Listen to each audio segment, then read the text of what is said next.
welcome to All Things Policy, a daily podcast supported by Pragati, a flagship media initiative of the Takshashila Institution.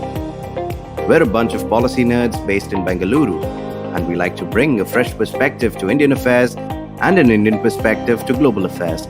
So grab a cup of coffee, sit back, and join us for today's chat.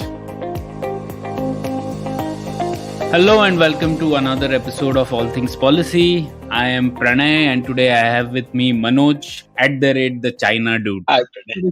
Hi Manoj. And today we are going to discuss something which is very dear to Manoj. But before we get there, we just wanted to mention that our 5-week special credit course on ethical reasoning in public policy is going to start soon in October. Please do check out the website and apply for the course. It is conducted by Nitin and there's lots of interesting ideas, concepts and frameworks which will help people make sense of public policy and make good decisions in the public policy space. So with that, let's start with this episode. So Manoj and I, both of us have been on this journey of trying to understand China better. Manoj is way ahead in this journey than I am, and he's been reading the Chinese newspapers on a daily basis and writing about it. And while I started my journey by reading some 1960s, 70s literature, and one thing I was fascinated by is just the usage of numbers in the policy communication, right? So things related numbers like one country, two systems and things like that. So the amount of phrases which have these numbers are really, really large. So we thought, let's do an episode on this, that if we had to design a 1 to 10 numeric class based on Chinese characteristics, how would it look like? How would they explain it? So that was the purpose, and Manoj had lots of ideas on this. So we thought, let's do an episode on this. And that's the background to why we are here today. So Manoj, before we go into the details of 1 to 10 through the lens of the CPC, why do you think these simplistic numbers and phrases are used? Like, what purpose does it serve for a communist party state like the Chinese Communist Party? Hey, I think it serves the same purpose as it does in any other sort of policy environment, which is that it simplifies something that may be extremely complex to the general public. You create a catchy slogan and you sort of encapsulate something that can be extremely dense because a lot of Communist Party propaganda, a lot of the policy documents are incredibly dense. They never really get to the point. They circle around history, they circle around background repeatedly. And even when they get to the point, it's filled in such sort of Marxist jargon that it can be extremely dense for people to understand. So what you then do is that you take those complex ideas and you put them into very simple formats. And usually there are sort of numbers attached to it. And this is a constant practice. So even say when it comes to foreign policy issues, you will see, at each point of time, say if the Chinese foreign minister has attended a meeting, you will see them talk about, and he presented a 4-point proposal. And you'd probably think that that proposal has some really unique, concrete ideas. But more often than not, it's just a restatement of long-standing policy positions in 4-point forms. So that's the usual sort of way in which they do it. I think it's just easier to articulate. And the idea is that it might be easier to consume for people and then to keep remembering them. And then, of course, if you can then capture that within a particular phrase, then that is like they say in Hindi, "Sone pe suhaga." That is like the icing on the cake. You've got that, and then that can be popularized constantly. So for an observer from the outside, when you suddenly approach a Communist Party document, you'll end up reading 4 different slogans. Like, Xi Jinping is saying that you must follow the 3 stricts and 2 realities. And for you, it's a code that you need to crack. Okay, what on earth does he mean when he says this? So it sort of also insulates some of the conversation from outsiders. So that's my thinking, I think, why they do this. Very interesting. So I was just thinking, should we think of it in this way? Like, one purpose would be possibly to persuade, because like you've always been telling us how persuasion is still important for the Chinese Communist Party, right? Even though it's an authoritarian rule, but still you have such a big party with so many millions members and such a diverse country also. So you need to communicate in some way to them. So that is one. And second purpose probably is it to concretize ideology in some way? Because again, like you said, ideology is important there, right? So would that be an accurate description of why these things are used? Yeah, I think that when you sort of capture something in these simpler phrases, it's easier to repeat them. A lot of this, like you said, you've got 95 plus million members of the party. You want to make sure that all of them are on the same page. You want to sort of increase centralized control, particularly under Xi Jinping. So if you have to repeat certain ideas, just like say if it's a multinational organization with strong central control, strong headquarters control, and the headquarter publishes a brochure or a newsletter every week, and in that brochure or newsletter, it has certain goals that it has identified. Now, repeating that verbose, long, 5 paragraphs of goals to people presumes that they will probably not read it again. But if you've captured that within a tiny phrase, then people can internalize it. It persuades them, and they can sort of immediately recognize what it implies when the headquarters says this. To me, that's how it actually functions. Make sure that these things are internalized, because you can't internalize 5,000 characters, but you can 5. So I think that's the idea. Awesome. So let's start our math class. So our math class starts, we don't have anything for 0. As an engineer, I should have started at 0, but let's start with 1 for now. Okay, what does 1 stand for? I mean, I think that, if today I was to look at 1, I think that the emphasis is intensely on the idea of 1 being the core and Xi Jinping being the core and Xi Jinping's thought being the guiding ideology. That to me would be the 1, right? So if you read through any of these documents that over the past few years, in 2016, Xi Jinping was sort of officially designated as the core of the party. In 2017, after the 19th Party Congress, his ideology, Xi Jinping thought on socialism with Chinese characteristics for a new era, became part of the party's constitution, and his core position was sort of strengthened. And then in November last year, this idea of Xi Jinping being the core and his ideology being the core ideology became sort of concretized in another slogan, which we'll talk next. But that was the idea. So to me today, that 1 represents that 1 core that Xi Jinping today has, the position that he's assumed. I think another sort of, 1 that I can think of, which comes with other numbers, is this formulation that the Chinese foreign minister had given for what Chinese threat perceptions are with regard to the United States. And he'd given it in a format of 5, 4, 3, 2, 1. So 5 was the Five Eyes Alliance, 4 was the Quad, 3 was AUKUS, 2 was US bilateral security partnerships in the region in East Asia, and 1 was the United States itself. So that was China's threat perception of the world. So I think that's another 1 which I think is really, really critical in China today. Amazing. So he has covered 5, 4, 3, 2, 1 in one phrase itself. Okay. But yeah, from the older ones, Manoj, I remember that 1 country, 2 systems, right? Guo Liangzhe. So that was, I guess, the constitutional principle, which was about that Hong Kong and China will be different systems, right? When it gets united. But what do you think? Like, Hong Kong much better now. What is the status of 1 country, 2 systems? I think the 2 in that framework is no longer really as valid. I think the 2 is becoming quickly diluted, and it's more sort of like 1 country and at least similar system, if not 1 so far. And I think that's happening. The passing of the national security law in Hong Kong, the changes in terms of the election law in Hong Kong, that's fundamentally eroded whatever autonomy existed, which was significant, but also any hope for future autonomy. So in that sense, I think it's soon to become 1 country, although officially, if you were to read in any which way, there is an emphasis on this idea of 1 country, 2 systems. I think that there is value in it from the Chinese point of view, because it just keeps Hong Kong financially isolated and therefore creates an opportunity to access foreign capital in Hong Kong. And of course, more importantly, it also remains this particular sort of carrot that you can offer to Taiwan. Repeatedly now you hear that, for Taiwan also we want to offer this 1 country, 2 systems formulation, which again reminds me of another most important 1 in China today, which is the 1 China policy or the 1 China principle. The idea that there is only 1 China in the world. So that's again, in terms of our mathematics of the CCP, that's an extremely important 1. Yeah, like you said about applying 1 country, 2 systems to the contemporary issue of Taiwan, and Hong Kong's experience already sorts of dissuades Taiwan or anyone who might even be thinking of along those lines, right? With what has happened in Hong Kong. So in rhetoric, yes, but we know 1 country, 2 systems is moving towards, I guess, 1 country, 1 system. Okay, so that was 1. What does 2 stand for? So again, today, the 2 most important 2s today are the 2 establishes or the 2 establishments, which, like I said, in November when the Sixth Plenum happened, you had this idea of Xi Jinping's core position and Xi Jinping's ideology becoming the guiding ideology.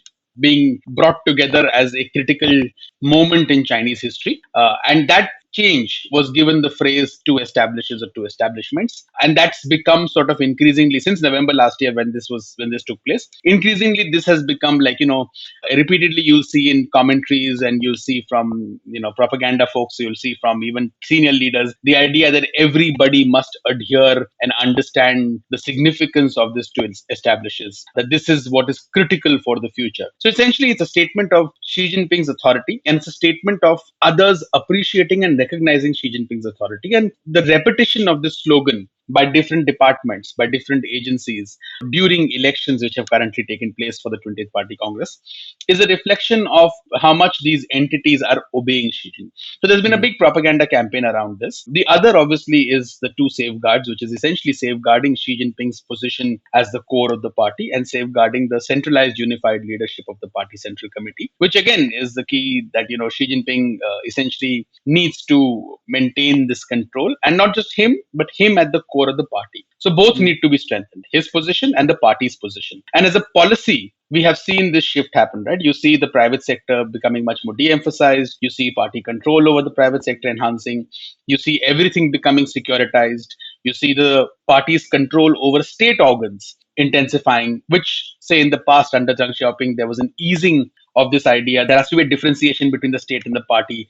That obviously is changing. And all of that sort of comes under this idea of the two safeguards, right? You safeguard Xi's core position and you safeguard the unified and centralized leadership of the party. It also sort of sends a signal to people down in the establishment that questioning these two ideas is fundamentally sort of, being anti-national, anti-party, and can therefore incite all sorts of other issues. Going back, I think you remember Hua Guofeng's slogan of two whatevers, which again, it sounds absurd that a leader who's just taken charge after the demise of Mao comes up and says, my principal policy proposition is two whatevers. Yeah. And it was a symbol of his own weakness, right? When he's saying that these two whatevers implied whatever the chairman had said and whatever the chairman had wanted us to do, whatever Mao had wanted us. So it symbolized his weakness as a politician, as a leader at that moment. So those are the tools that I can think of. Yeah, so two statements, one Xi Jinping. Both of them mean the same thing. So, but Manoj, there's so much similarity between the two establishes and two whatevers, right? So, in the sense that even the two whatevers, even though Hua Guofeng was using it to bolster his own authority, but the idea was that yes, there is one ruler and one policy decision which and one instruction that needs to be followed. And eventually, anyways, that fell out of favor with Deng Xiaoping sort of sidelining Hua Guofeng. But these two whatevers actually, like, did someone come up with two establishes after looking at two whatevers or what? No, I don't think so. I think the idea of the two establishes that the party has established A, Xi's core position, and the party has established B, Xi's ideology is the guiding ideology, and therefore the two establishes or the two establishments. To me, the two whatevers, that is something that we will perhaps experience again, depending on how Xi Jinping exits the scene eventually. I presume the way he's consolidated power and perhaps the way next 5-10 years that he remains in power, the way he will continue to remain in power, at a certain point of time, whoever succeeds him, unless there is a violent succession of some kind or a complete break, which at this point of time is hard to imagine. But if that happens, then you might not see something like the two whatevers. But if you see another sort of weak protege coming to power to consolidate his power based on Xi Jinping's authority, you might see them again go back to saying whatever she said. Yeah. And I will just follow that. So okay. So that was 2. What is 3 for? Right. 3 is really interesting because there are two, one is obviously there is an official part of the party's constitution is this theory of 3 represents, which is a theory that was put forward by Jiang Zemin. That was his sort of seminal contribution to the party constitution and to the sort of theoretical canon of the Communist Party. He talks about, it's a really absurd sounding phrase, 3 represents, but he basically says that the party represents 3 different elements, which is the development of productive forces, the orientation of advanced culture, and the fundamental interest of the majority of the people, which sounds fairly anodyne, but what it essentially implied was that because under sort of this Marxist revolutionary notion, you're not supposed to really have a private sector and private property, but the reality in China in the 1990s was that you had a private sector which was thriving, you had private property. In fact, you had sort of undertaken massive land reforms to create greater private housing, which had generated tremendous amount of wealth. So you had these private entrepreneurs, many of whom were former party members and who became prosperous because they were part of the party. And when sort of selling off state assets and party assets started to happen, these people were the first in line. But how do you formally own these people, and how do you formally give them space within the party? So with a little bit of jugglery and tact and use of phrases, this three represents came up, where you're saying that you are representing the development trends of advanced productive forces, which essentially means you're accommodating the private sector, which is what allowed folks like Jack Ma and all to become part of the party, and it sort of accommodated the private sector, which was a reality of China. So that's the sort of first three represents, and the three which is critical in the party's history. The other, I think, which has resurfaced in the last few years because there has been so much controversy around China's influence campaigns, sharp power, and all of that, that there is a renewed interest in the idea of this department called the United Front Works Department. And that department was labeled as, under Mao historically, was labeled as one of the three magic weapons that China had, that the Communist Party had. In fact, he wrote this, right? He called in an essay, he wrote it that this is one of the magic weapons. Yes. Yeah. So he had termed,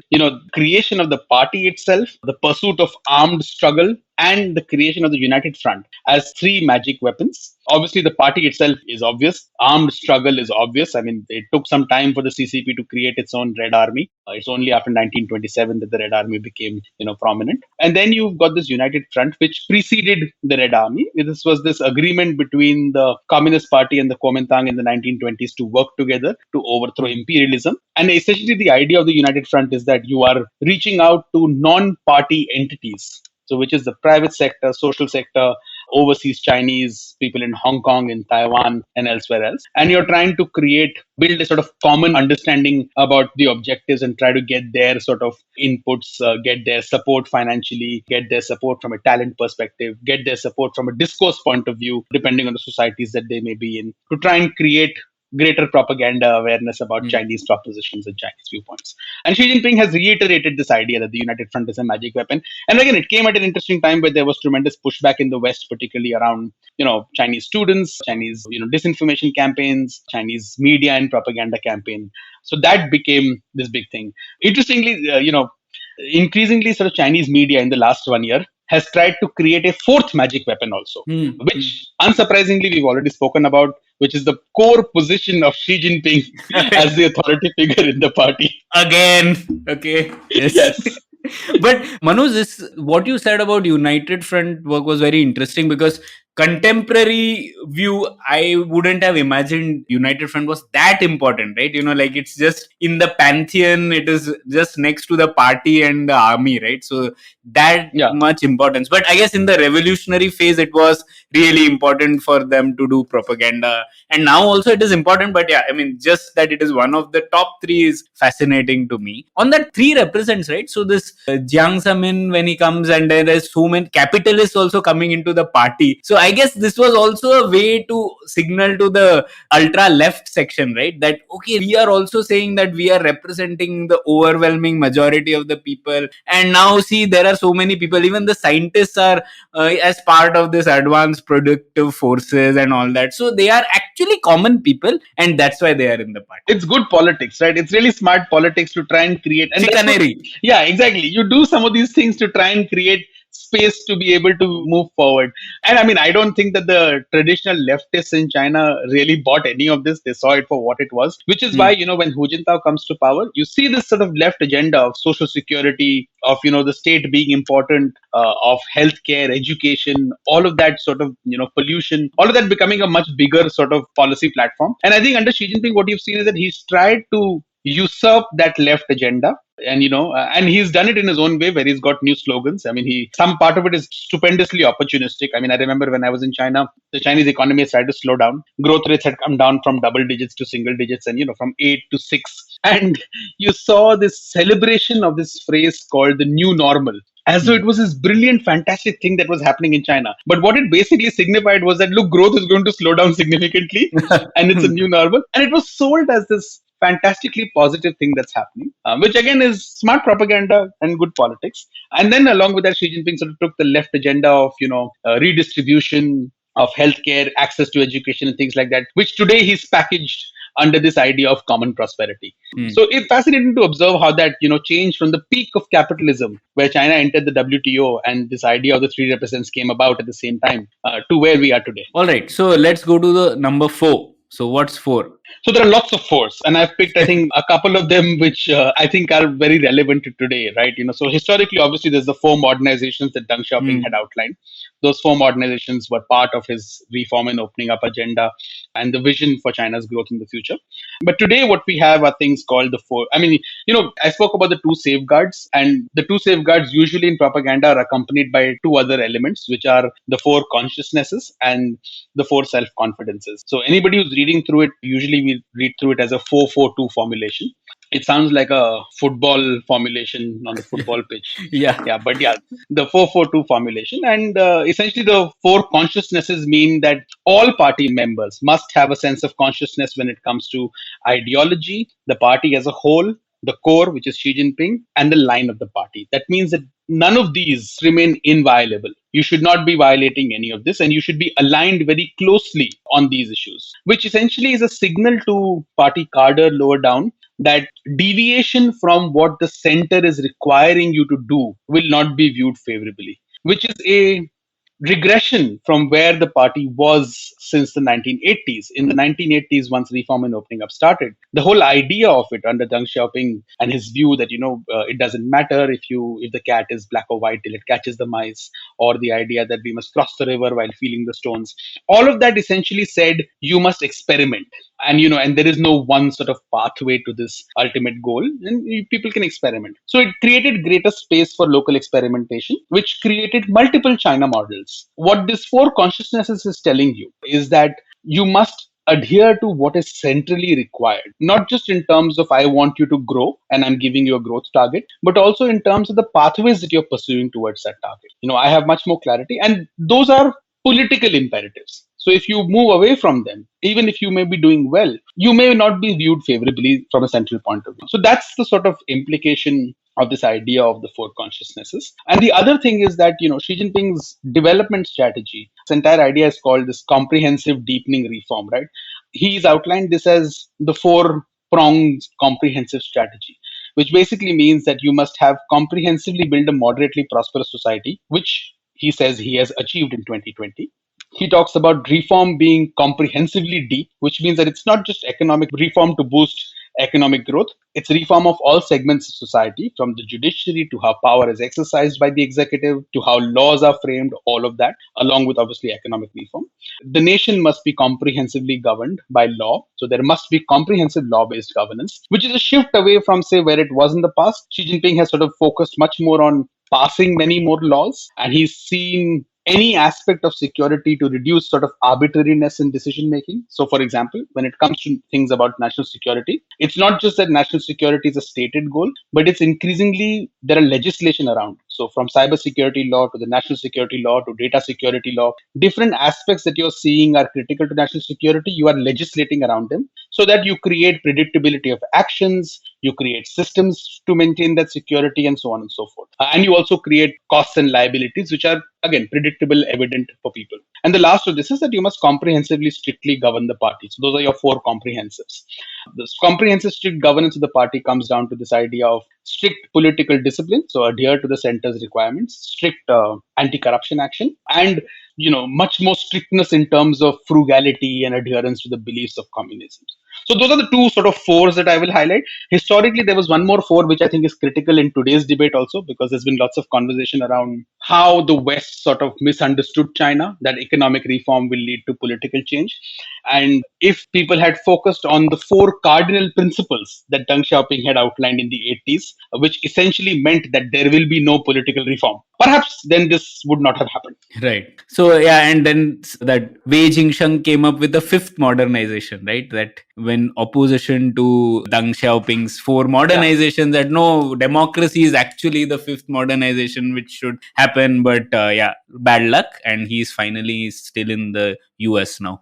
But so, Manoj, my contribution to this canon of propaganda is it should be 4-4-2-1, because at the end, it's all one Xi Jinping, right? I Yeah. think everything boils down to that one. Yeah. So, all right. So, that poor joke apart, let's go ahead. Then, okay, what's the fifth one? What does phi stand for? I think the fifth one will focus on what's really interesting from an Indian point of view, which is Hmm. the five fingers of Tibet. And this has again become something which is very prominent after the Doklam standoff. And of course, we are seeing much more tension in Ladakh and Arunachal Pradesh. But this sort of goes back to Mao Zedong, who had articulated that, in from the Chinese comprehension, if Tibet is the palm, then there are five fingers which are along its periphery, which are critical to China's security: Ladakh, Nepal, Sikkim, Bhutan, and Arunachal Pradesh today. And the idea was that China, therefore, has direct security interests and concerns with regard to these regions. Therefore, it will be much more actively engaged in these, regardless of whatever India may argue with regards to its sovereignty, traditional sphere of influence, or any of that stuff. And I think the fact that today we are seeing much greater stress along our boundary with China along each of these domains. So in Ladakh, we today have a standoff. In Nepal, there has been tremendous contestation over influence over the last few years. The Chinese ambassador there, Ho Yanqi, has become so active. And again, there is an election due in Nepal, and there is again reports about more influence activities. A Politburo Standing Committee member, Li Jianshu, recently visited Nepal, and China has concerns with regard to, say, the Tibetans living in Nepal. Then, of course, Sikkim, which is somewhat settled in some ways. The Chinese have formally acknowledged Indian sovereignty over Sikkim. Yet, there are times where you hear murmurs about, that not being certain. But nothing from any sort of authoritative force that I can recall from China, which has said that they are contesting India's sovereignty over Sikkim. I think that's sort of settled. And Bhutan, of course, we have seen much more tension along Bhutan, with the Doklam standoff being the biggest thing that's happened. But of course, also this repeated reports that we get of new villages being built, enforced infrastructure being set up on both sides, but increasingly from a Chinese point of view, because that's their territorial dispute. It's not really India's territorial dispute, although India has a stake in it because of its special arrangement with Bhutan. And finally, obviously, Arunachal Pradesh, where I think that this is an under sort of focused area in India, because if you hear Xi Jinping repeatedly talk about historical claims, him talk about using archaeology to make national security claims and to make territorial integrity claims, reviving this idea of the Chinese national and ethnic and historical community among the people of Tibet, I think that we're going to see much more aggressive claims, not just on the ground by the PLA. And there have been some instances, right, where we've seen reports of youngsters being abducted or wandering onto the other side. And recently there were reports of also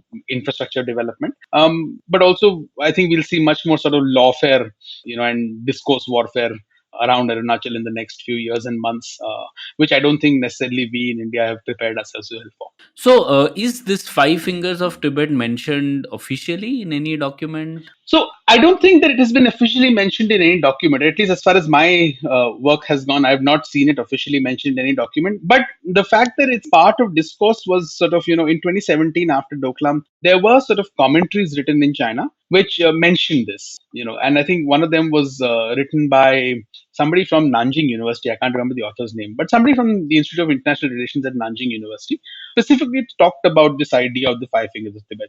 I don't think that you would coin this idea himself, that author. I think this is something that comes from the leadership, and it's something that exists in the leadership, but it may not be necessarily something that has been part of official documentation. Interesting. So this is five fingers. We should also come up with some five fists or something, right? Like Tibet, Xinjiang, and Taiwan, Hong Kong, Macau, or something like that. I think people in India have to come up with some new one. I think that if we leave it to Twitter, there will be lots of new ones that we will come up with. Yeah. So, folks, we need help. Okay. So, I think this is an important point, especially given that China is India's biggest strategic challenge and adversary. To understand this better is really useful. All right. So, that's five. What does six stand for? Yeah. Let me do 6 and 7 together, because I think those are sort of key, and they sort of link together, and there is some repetition. So, to me, the 6 that is today most critical is, the Sixth Plenum.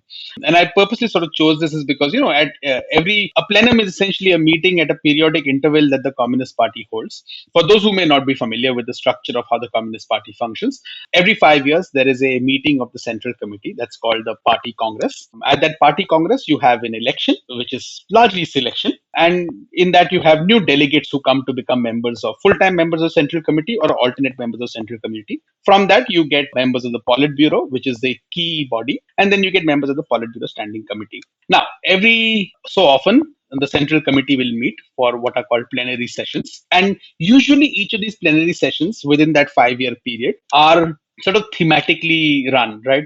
So like the third plenary session is usually around the economy. The sixth plenary session can be around other things, but has historically also focused on history. So that's something that's useful to keep in mind. This time around, the sixth plenary session of the 19th Central Committee took place in November last year, which passed the third history resolution of the Communist Party. So only the third resolution in the 100 years of the existence of the party. The resolution basically summarized the party's view of history of the past 100 years. It talked about the great achievements, quote unquote, that the party has made, but also of the challenges that exist in the future. And it placed Xi Jinping in the position of the leader who is going to lead the future. The only reason that I'm again sort of referencing that is because if anybody is interested in understanding how the party views the world and its position in the world and its sort of stake in the world, it's a very, very useful document to go and read, because it's not really so much about history or correcting historical wrongs or academically judging history. It's essentially about the politicization of history to serve the future. And if you read through that document, which is available in English for people who want to read, it will give you a sense of where the sense of manifest destiny that the party has. So that's my 6. My 7 is the 7 members of the Politburo Standing Committee. That is the apex of power in the Communist Party and in the Chinese system. At present, there are 7 members. Our understanding is that these are sort of balanced into different factional groups, although factional groups keep changing. And with the 20th Party Congress, we will have to see if the Politburo Standing Committee remains a 7-member committee, because it's not really, there's no fixed number. Before the 18th Party Congress, it was 9 members. So this can change. And I think it's useful to just keep in mind that this 7 today is the most critical. And these individuals are numbered in terms of their rankings. So Xi Jinping is 1, Li Keqiang is 2, and so on and so forth. With the number comes an affiliated authority in a state institution or something like that. Right? So Xi Jinping is General Secretary, number 1, but also President of the country. Li Keqiang is number 2 in the party ranking, but also Premier of the country. Li Jianshu is number 3, and therefore he also has so you have this sort of post associated with it. So again, it's worth seeing whether this number changes to something else, because it will tell you a little bit about the shift in the power dynamic within the party. Right, great. So these two are really important given the 20th Party Congress, which is going to happen soon. So I guess that a lot of people can observe these dynamics there. So okay, then let's come to the lucky number, Chinese lucky number 8. What does 8 stand for? Yeah, 8 is very lucky in the Chinese system, but it's in the Chinese sort of culture. But in the Chinese party system, 8 has probably been the most unlucky number for a lot of the party cadres under Xi Jinping, whose lives have become less joyful in some way, because very early on after Xi Jinping took power as general secretary, he passed something called the 8-point regulation. This was essentially a regulation which, quote unquote, wanted to bring the party members closer to the masses. Again, Xi Jinping came to power at a time where there was a deep disconnect between the party and the people by and large. The idea that what is the relevance of the Communist Party, because like you said, it's all capitalists at the end of the day. Everybody's chasing money. People don't identify with the party. They only want to become members of the party because it gives them access to resources and access to opportunities, access to capital and things like that. But there's no genuine sort of sense of belief. There are lots of big banquets being held. There are lots of big events being done where lots of money is being splurged in the name of the party. And Xi Jinping sort of comes to this point when he comes to power. Hu Jintao, when he was leaving power in 2012, in his last speech at the 18th Party Congress, he basically called this type of corruption essentially as an existential threat to the party. And so Xi Jinping sort of comes with a mandate of trying to change some of these things. And he passes his 8-point resolution in December 2012, which essentially calls for frugality, less ostentatiousness, and less sort of spending and things like that. So, And Manoj, the corruption investigations of Bo Xilai and all, do they stem from this violation of these regulations or what? No, so Bo Xilai was already detained much before, right? Bo Xilai got detained earlier in 2012 when the entire scandal around his wife and Neil Haywood and all that took place.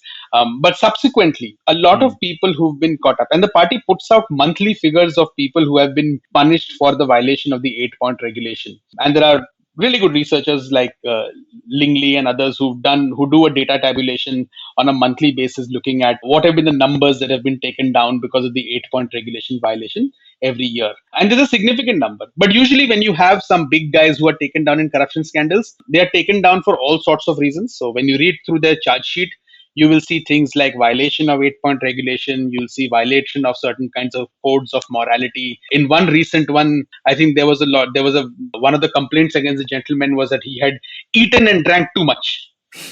So gluttony was apparently also a problem. But yeah, but the idea is that you're doing a lot of ostentatious show, and that's not in line with this idea of what the party's original culture and original intention was, which was to be frugal, in ground with the masses, not necessarily champagne sipping and things like that. But that had become the culture, and that culture weakens the party. So Xi Jinping used this very smartly to try and make the point that I am a man of the people, but also to take down rivals, because everybody is doing massive banquets. It's not like they aren't. And even today, there are massive banquets. But I mean, just to give you an example of how this regulation and its enforcement in the early days, in the first year or so, a year and a half or so, 2013, 2014, sent sort of shockwaves down the system. When I was working with Chinese state media at that point of time, one of our colleagues had resigned. He was a foreigner. He'd resigned and he was leaving the organization. Obviously, we all wanted to go out for a farewell dinner. Farewell dinner would be on our own personal tabs. There would be no company tab. But even then, everybody exiting as a group would be seen and would be suspicious. So therefore, we had to exit in batches of 2s and 3s to go out for that event. Wow. We couldn't go out in a group.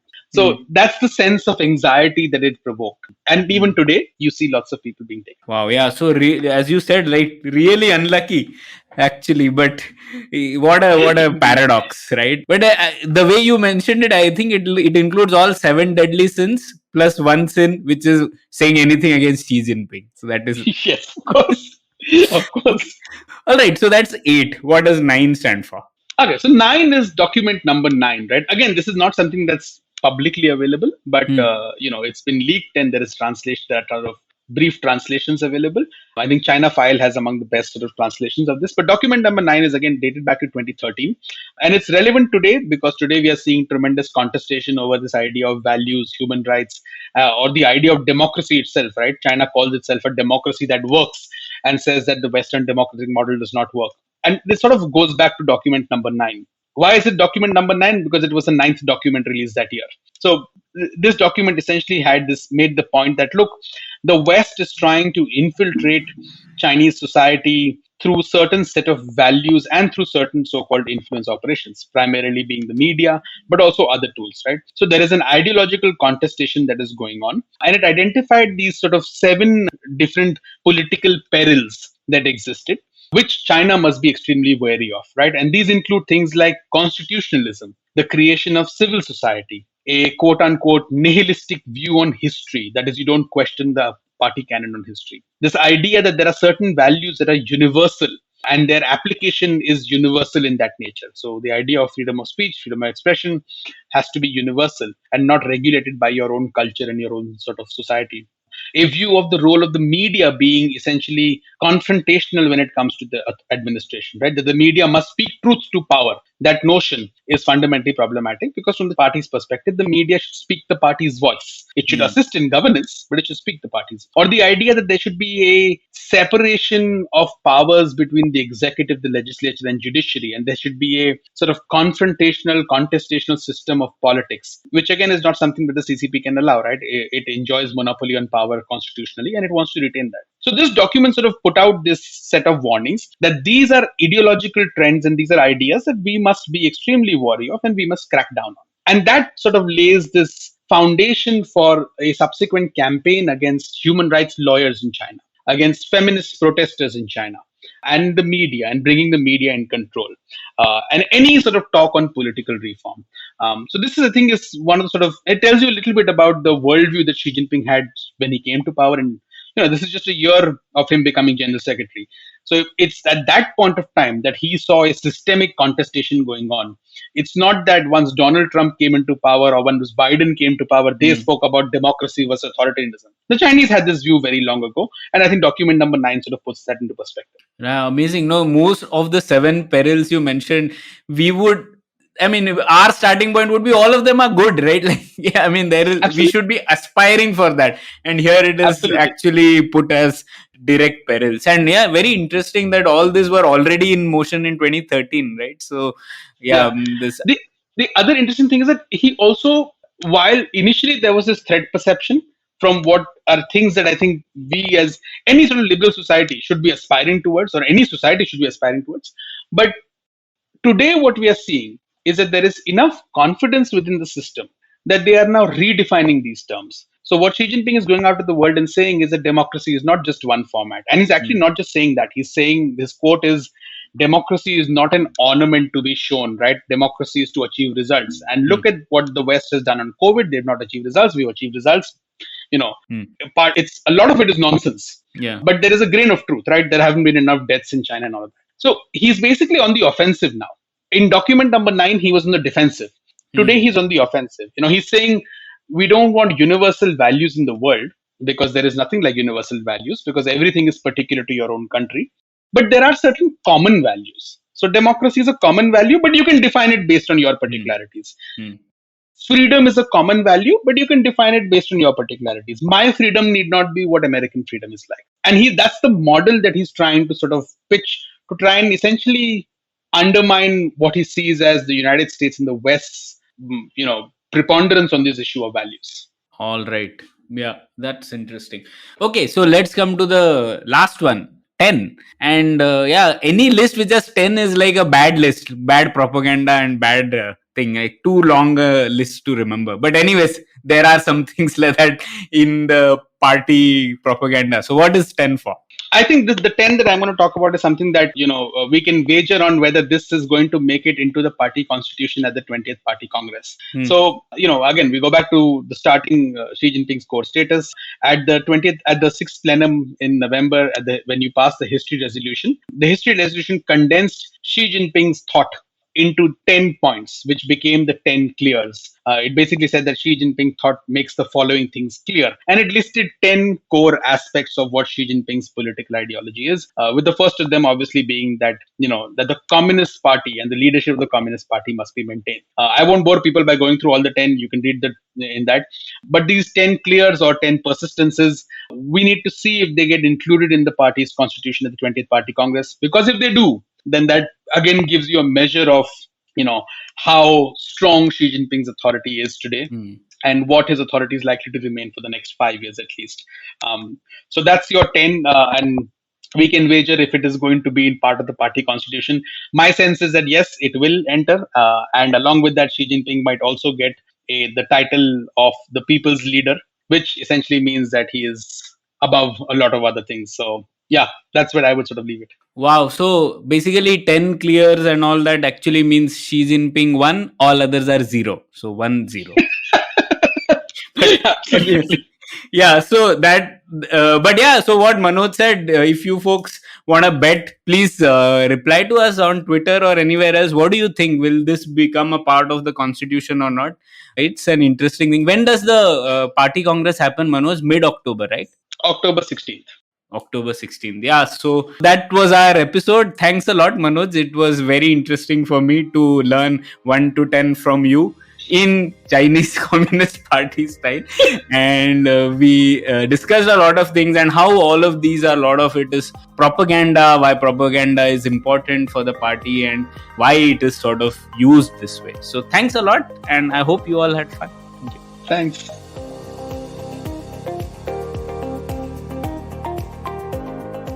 If you liked our show, don't forget to check out other interesting podcasts on the IVM network. You can tune into them on the IVM Podcast app, ivmpodcast.com, or wherever you listen to your podcasts. You can also follow IVM on social media. The handle is @IVM Podcasts on Twitter, Facebook, and Instagram. And hey, if you'd like to dive into Takshashila's research on technology, strategy, and economic affairs, check us out at our Twitter handle @Takshashila INST or our website takshashila.org.in.